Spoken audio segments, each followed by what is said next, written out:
Bueno, tema 3, fobias específicas. Voy a empezar directamente por tratamiento y eficacia, ¿vale? En tratamiento y eficacia, digamos que vaya a haber muchísimos conceptos de técnicas de intervención cognitivo-conductuales, como por ejemplo las técnicas de exposición en vivo o como por ejemplo la técnica de exposición en imaginación, la realidad virtual, la realidad aumentada, técnicas de relajación como la relajación progresiva, la respiración profunda, el modelado del participante, el modelado en vivo, ¿vale? Etc. Entonces, exposición en vivo. La exposición en vivo ha demostrado ser más eficaz que ¿qué? Vale, la exposición en vivo ha demostrado ser más eficaz que si no aplicamos tratamiento, eso está más claro que el agua, que el placebo, que la exposición en imaginación, que la desensibilización sistemática, que el modelado del participante. Y mira que el modelado del participante junto con la exposición en vivo son de los más potentes que hay para las fobias específicas, que la exposición interoceptiva o con la reestructuración cognitiva. Tampoco os podéis dejar llevar con que sea más eficaz en tanto en cuanto os lleve al pensamiento de se aplica de forma aislada, siempre individual, no se aplica siempre de forma aislada individual. De hecho, vais a ver en los últimos apartados del libro, cuando ya se centran más en los tratamientos en fobias muy concretas como la fobia a volar, como la fobia dental, como la fobia a conducir, ahí veréis como generalmente veis exposición en vivo y reestructuración cognitiva y generalmente exposición interoceptiva. La exposición interoceptiva también va a ser muy habitual. ¿Qué es lo que conseguimos cuando nosotros utilizamos una técnica de exposición en vivo? Pues nosotros lo que vamos a conseguir va a ser no solamente reducir los síntomas de miedo, sino también reducir los síntomas de asco, ¿vale? Que esto es fundamental. Los síntomas de asco es cierto que no se dan en todas las fobias. Lo vamos a encontrar sobre todo en fobias a animales pequeños, como por ejemplo la araña, ¿vale? O fobias como por ejemplo el SID, ¿vale? A la sangre, inyecciones y daño corporal. De hecho, la fobia al SID la vais a reconocer muy claramente cuando yo os diga que generalmente se acompaña de desvanecimiento, ¿vale? La caída esta ortostática que se ve durante el tema, ¿vale? De primero sube la tensión, la presión arterial muchísimo, la presión sanguínea y luego desciende y puede llegar a ocasionar desvanecimiento, desmayo, etc. Todo esto evidentemente os sonará. ¿Qué más? Hay una diferencia, una pequeña diferencia entre la fobia a la araña y la fobia al SID que os recomiendo veáis en los apuntes de María Morsan, ¿vale? Más cosas. Sí, porque me da a mí que a lo mejor una de esas 10 preguntas, ahí un poco por hacer la puñeta, puede ser esa pequeña diferencia, ¿vale? De fobia a la araña, fobia al SID. Vale, continuamos. ¿Qué más va a conseguir reducir una exposición en vivo? También consigue reducir, por ejemplo, conductas de evitación, que las conductas de evitación, muchos de vosotros, los que hayáis visto técnicas de intervención cognitivo-conductuales, me diréis, las conductas de evitación no son siempre negativas. No se ha demostrado que siempre tengan un efecto perjudicial durante la terapia, y es cierto. De hecho, las conductas de evitación no están tan mal vistas, por ejemplo, en las primeras sesiones. ¿Por qué? Porque de alguna manera empujan o motivan a la persona a afrontar la situación, ¿vale? Porque una exposición en vivo generalmente crea cierta ambivalencia en los clientes, ¿vale? Así que digamos que las conductas de evitación empujan un poco a que la persona se anime, o que si durante una exposición le está pasando muy mal y recurra en un momento dado de forma puntual y no frecuentemente ni habitualmente, pues está bien. Pero también, por ejemplo, se ve a lo largo de este tema o a lo largo de esta unidad que las conductas de evitación hay que irlas reduciendo progresivamente. ¿Por qué? Porque también están asociadas a posibles recaídas en el futuro. Esto es un dato importante y creo que no lo repetiré, y si lo repito lo cortaré a la hora de editar el vídeo. Vale, más cosas. No solamente va a reducir las conductas de evitación, sino también la valencia afectiva negativa hacia los estímulos fóbicos, que esto es algo natural, y las condiciones amenazantes. Vale, el modelado del participante tenéis que verlo como, digamos, una combinación de la exposición en vivo, tal cual, ¿vale? Y el modelado propiamente dicho.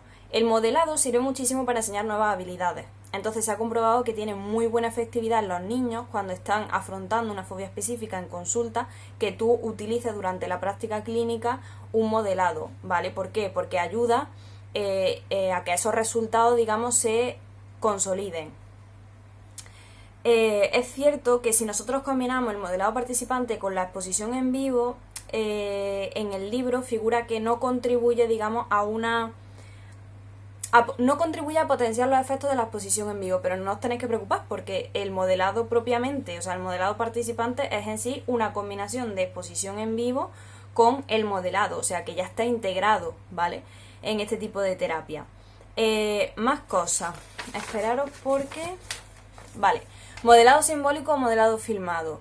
Este es muy habitual cuando una persona se va a operar, es decir, de cara a una intervención quirúrgica se aplica previamente, ¿vale? Digamos como preparación para que la persona se vaya mentalizando y pierda el miedo. Cuidado con las personas en las que ya se ha utilizado previamente este modelado simbólico o modelado filmado, ¿vale? ¿Por qué? Porque tiene efectos contraproducentes, es decir, en lugar de disminuir la sensibilización, lo que hacemos es incrementar la sensibilización y hay que tener muchísimo cuidado. Sobre todo el efecto es bastante potente en niños, ¿vale? ¿Qué más? A ver, también es cierto que cuando una persona se va a operar, ¿vale? Es decir, tiene una intervención quirúrgica ya programada, también es bueno que nosotros no solamente empleamos, por ejemplo, un modelado simbólico o un modelado filmado, sino que también podemos emplear técnicas de relajación. De hecho, vamos a ver que en la guía, digamos, de aplicación de una exposición en vivo, se habla, en uno de los apartados, se habla de esto, es decir, de aplicar una serie de estrategias de afrontamiento y entre ellas estaría la reestructuración cognitiva o técnicas de relajación. Las técnicas de relajación se emplean bastante. La hipnosis se habla también en el libro y diréis, esto puede que no salga en el examen, si esto es un resumen que hace aquí, sí, pero puede que salga. La hipnosis se ha demostrado que es efectiva en la fobia dental, ¿vale?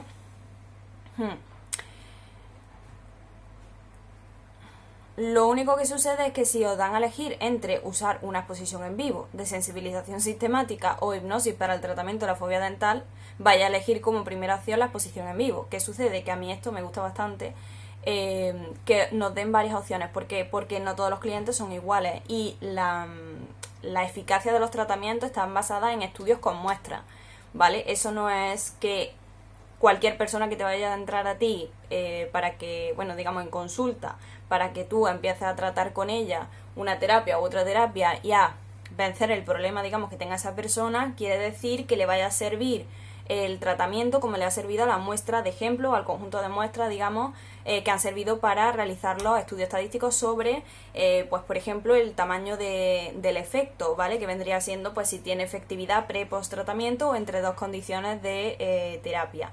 Entonces, eso a tener en cuenta, que me gusta bastante que nos den varias opciones y no solamente una. Es cierto que usar la hipnosis tiene un mayor número de abandonos, ¿vale? Y como que la persona después de aplicar la hipnosis no va a acudir con esa regularidad al dentista como lo haría una persona que haya que se haya trabajado con ella una desensibilización sistemática o una exposición en vivo. Evidentemente, si os dicen cuál es más efectiva, la exposición en vivo o la desensibilización sistemática, la exposición en vivo.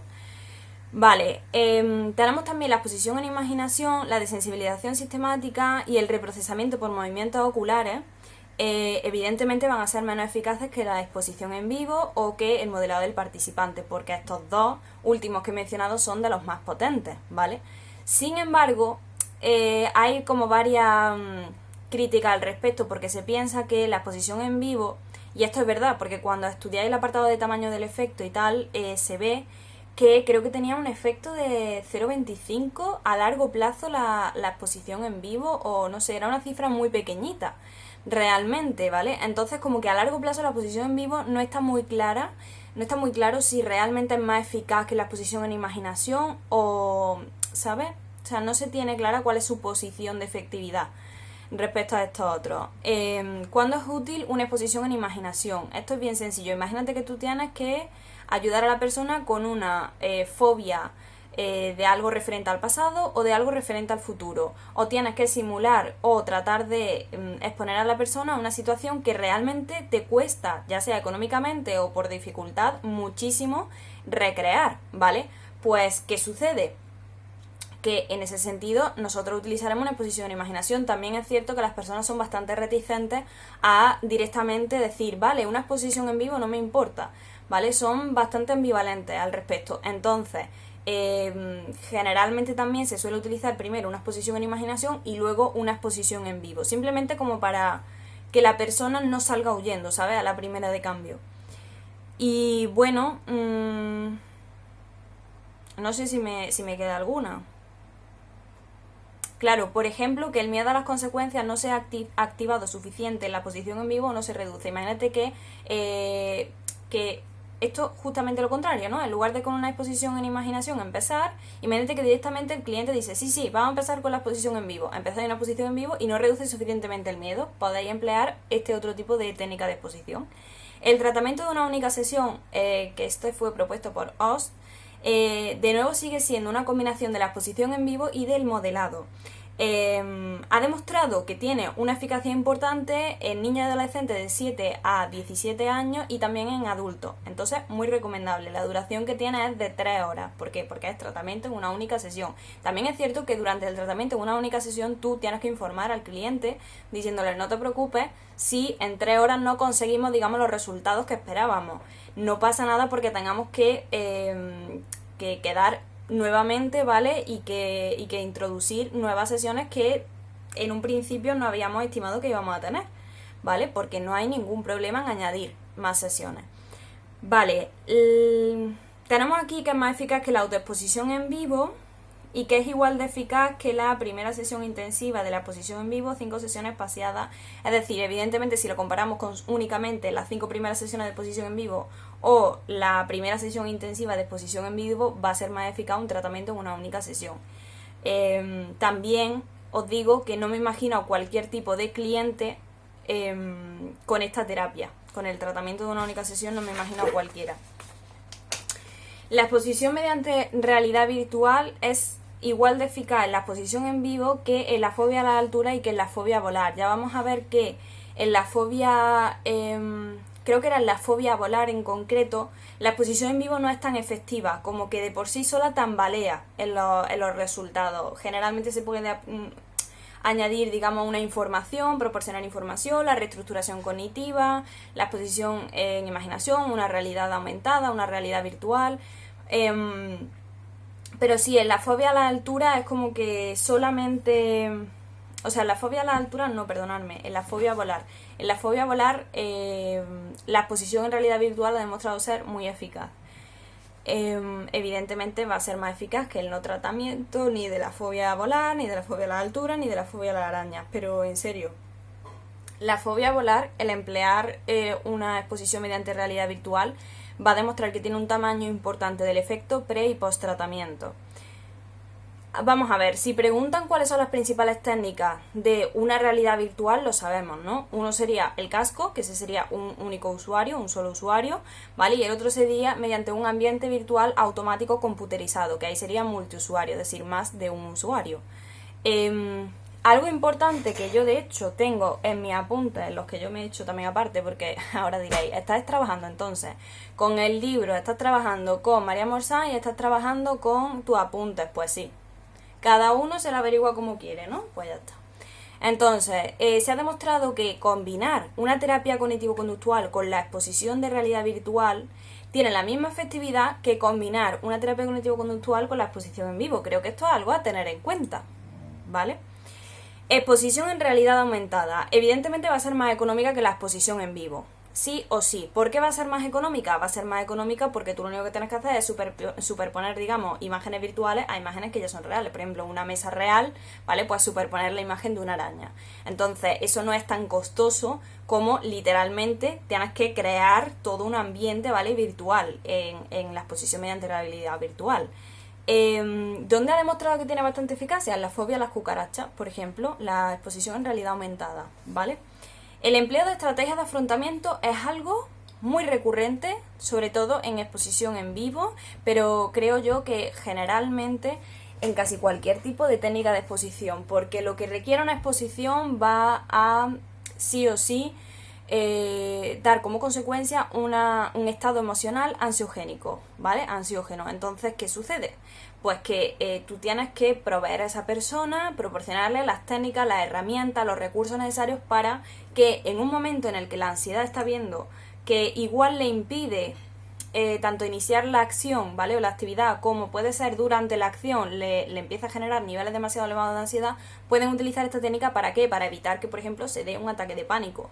Es verdad que los ataques de pánico no son habituales en una exposición en vivo que utilice una técnica gradual y no una técnica en inundación. ¿Cuál es la diferencia? Los que ya habéis visto técnicas de intervención lo sabréis. La diferencia entre una gradual y una que sea en inundación es que en inundación tú empiezas directamente a machete, ¿vale? Es decir, que si tú lo que tienes es miedo a la araña, a ti te ponen la araña encima y luego ya veremos, ¿vale? Mientras que en una gradual, pues te la presentarían primero en una cajita con una tela, te dirían, hay una araña, luego retiras la tela, luego, ¿sabes? Como que gradualmente tú te vas aproximando. Sí es cierto que una gradual, que esto es un poco en contra de lo que aparenta, una gradual tú puedes empezar desde la situación más ansiogénica o más ansiógena a la menos ansiógena.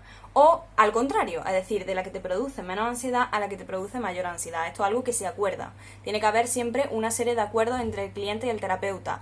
El terapeuta no tiene que ser el que tome todas las decisiones y el terapeuta en ningún momento puede obligar al cliente a realizar una actividad. En ningún momento. Vale, ¿qué más cosas? Las técnicas cognitivas no parecen potenciar los efectos de la exposición en vivo, pero esto se contradice un poco cuando nosotros vemos la exposición en vivo, porque en la exposición en vivo se habla muchísimo de la estrategia de afrontamiento, de las técnicas de relajación, que si relajación progresiva, que si respiración profunda, que si se habla de una reestructuración cognitiva, es decir, que constantemente lo vamos a ver combinado. Entonces, que lo veamos muy habitualmente combinado y luego no esté demostrada la eficacia de usar una técnica cognitiva con la exposición en vivo, no sé, ¿vale? Yo es que creo que si las fobias específicas, la fobia específica no es solamente que yo tenga una reacción somática excesivamente exagerada en cuanto a niveles de ansiedad, ¿vale? Frente al estímulo fóbico, sino que yo tenga esa reacción previa incluso a que yo esté expuesta al estímulo fóbico. Esto significa que va a ser sobre todo pensamiento lo que afecte, porque sobre todo es el pensamiento de cuáles son las consecuencias de ponerme al estímulo que para ellos, y para mí por ejemplo que tengo fobia a la araña, serían consecuencias catastróficas, ¿vale? Aunque yo sepa que la araña no es venenosa, por narices, mi mente tiene consecuencias catastróficas, ¿vale? Para el contacto con la araña. Entonces, creo que no solamente, por eso en la exposición en vivo se suele emplear con la reestructuración cognitiva, ¿vale? O las técnicas de relajación, sobre todo con la reestructuración cognitiva. La reestructuración cognitiva es una técnica cognitiva, entonces, evidentemente que no parece potenciar, pero para mí, si solamente tratan la acción, que se ejecute la acción, pero no trabajan los pensamientos, las cogniciones, no estaría trabajando el conjunto, ¿sabes? O sea, no pienso que sea una causa la que determine que una persona tenga una fobia específica, ni mucho menos. Vale. La terapia cognitiva ha demostrado ser eficaz en la claustrofobia, por ejemplo, en la fobia a volar o en la fobia dental. Estos son connotaciones que tenéis que apuntaros, que tenéis que trabajaros, ¿vale? Y yo entiendo que os cueste porque son 13 temas y hay datos muy concretos en cada uno de esos 13 temas. La atención aplicada de OST, no sé ni por qué la han añadido al tema. Seguramente porque habrá estudios que digan que sea maravillosa. La verdad es que tenía en mente antes de grabar este vídeo buscar, pero como quiero empaparme los libros cuanto antes, pues nada, supongo que lo apuntaré en un post y luego lo miraré. La atención aplicada de OST, lo que sucede, bueno, de OST es Sterner, ¿vale? Que es que aquí hay dos señores, a ver si vamos a quitarle el trabajo a uno, ¿vale? Entonces, la atención aplicada de OST, lo que sucede es que se ha aplicado al SID, pero como que no hay una evidencia empírica que diga que, por ejemplo, el hecho de aplicar una atención aplicada, no veo, que el hecho de utilizar o emplear una atención aplicada haya conseguido que no se produzca, por ejemplo, esa caída ortostática de la presión sanguínea en la fobia a la sangre, inyecciones y daño corporal, que es tan habitual, ¿no? Verla. Pues como que no se han diferenciado, como que no ha reducido ni la historia de desmayo, ni ha habido cambios de que la persona consiga controlar esas caídas de presión, ¿sabes? Entonces, pues se queda un poco ahí en el aire. El tamaño del efecto es fundamental que os lo sepáis. El tamaño del efecto me ha encantado porque esto, junto con el dato que voy a dar ahora, ya implica que nosotros en las fobias específicas tratemos y empleemos terapias cognitivo-conductuales. ¿Por qué? Porque el 75% de los clientes que se le llega a diagnosticar que tienen un trastorno de ansiedad o un trastorno depresivo, el 75% no quieren de primera opción un medicamento, es decir, no quieren de primera opción un tratamiento farmacológico. Ellos desean y quieren una terapia cognitivo-conductual y yo siendo terapeuta lo elegiría como primera opción. Vamos, ya tendría que darse una serie de condiciones médicas, etc., que me hicieran tirar de un tratamiento farmacológico que evidentemente siendo psicóloga tampoco podría, ¿vale? Hacer nada respecto al tratamiento farmacológico, pero que tal cual, o sea, si fuera una psiquiatra, antes que acceder a un tratamiento farmacológico, ya te digo, dependería de las condiciones, pero tiraría como primera opción de la terapia cognitivo-conductual o una combinación de ambas. Para que hagáis una idea, el tamaño del efecto quiere decir que tú miras si ha habido un cambio en la magnitud pre-tratamiento, post-tratamiento, es decir, ha habido un cambio importante, ha habido resultados respecto a aplicar esta terapia o esta otra. Bueno, pues en las fobias, por ejemplo, se ha visto que hay entre un 1,42 y un 2,06 de tamaño del efecto pre-post tratamiento. Y diréis, estos datos a mí ni me van ni me vienen. Como no los interprete Elena, no sé de qué está hablando. Para que tú te hagas una idea, los límites inferiores de lo que se entiende tamaño del efecto pequeño, mediano o grande, ¿vale? Sería el límite inferior o la magnitud, digamos, baja 0,20, magnitud media 0,50 y magnitud alta 0,80. Una magnitud alta implica que ha habido un cambio importante pre-post tratamiento o primera condición, segunda condición. De que me estás diciendo que el tamaño para fobia específica cuando se ha empleado un tratamiento conductual esté entre 1,42 y 2,06 y me estás diciendo que ya el límite ya de un gran tamaño o un efecto importante o un cambio importante de magnitud está en 0,80 y ya me estás poniendo que está entre 1,42 y 2,06, es que me estás diciendo que el efecto es bastante grande. Esto unido con el 75% que prefieren una terapia cognitivo-conductual antes que un tratamiento farmacológico, esto habría que centrarse bastante en ello porque desde mi punto de vista es bastante bueno que las personas prefieran tratarse mediante una terapia cognitivo-conductual antes que con una medicina o una serie de pastillas, ¿vale? Vale, pasamos a la significación clínica. Vale, pues fíjate, no solamente el 75% y lo de que está entre 1,42 y 2,06 el tamaño del efecto. Añadamos ahora este dato. El 80% de las personas con fobias específicas tratadas mejoran de un modo clínicamente significativo. Es decir, personas que tengan fobia específica, ¿vale? Tú haces un 80%, ¿vale? Un 80% te da que tiene resultados. Significativamente. Es decir, que de un modo clínicamente significativo esas personas han obtenido resultados, ¿vale? Y en el tratamiento de una única sesión vais a ver que el dato es